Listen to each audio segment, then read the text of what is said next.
Првиот човек на управата за извршување санкции при Министерството за правда Јовица Стојановиќ нема да поднесе оставка од функцијата директор, откако затвореници од затвор, односно осудените за тероризам од диво населје, се јавија во живо на Косовска телевизија. Директорот се правда дека јавувањето не било во живо, туку снимено, а работата се истражувала. Контрола во затворот Идризово рече имало, но им недостасувало повеќе опрема, односно телефонски говорници. Сепак признава дека во системот имало пропусти и го осуди чинот на кој се појавиле снимките. Прво не е во живо вклучувањето, втора работа,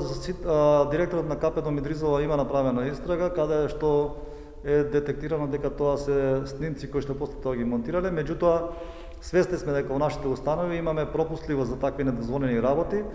а решавањето трајно на таков проблем во моментот према нашите проценки и оние сознанија што ги имаме треба да се обезбедат средства околу 4 милиони евра, се со цел да се блокира телефонските сигнали и да нема можност на таков начин недозволено да комуницира со своите семејства, напротив да се обезбеди квалитетен телефонски систем со една говорница на 25 осудени лица и така да може да се оствари тој законски основан